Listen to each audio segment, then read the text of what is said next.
下这么大雨，那个白头贝一直在电线上面，它也不知道找个地方躲一下。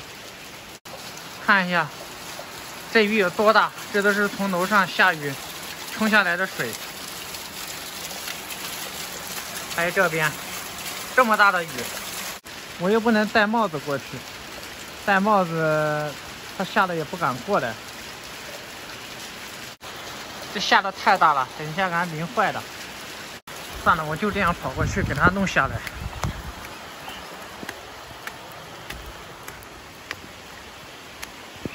过来，来，过来，过来，淋湿透了，过来，过来，过来，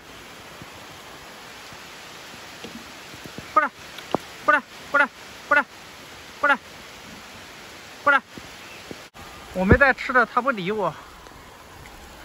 我身上淋湿透了，我得回去拿点吃的给它。它飞过来了，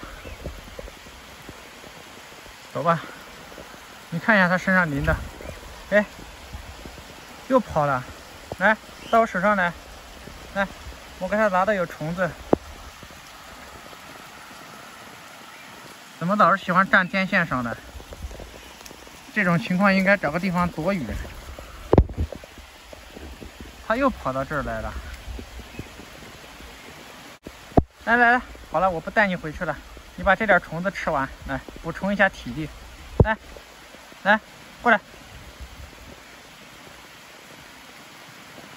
下雨天它也不好找虫子，我们给它喂饱一点，让它自己找个地方躲起来吧。这次可能是吃饱了，它果然是找不到虫子。我给它喂饱了之后，它马上飞到树里面去了，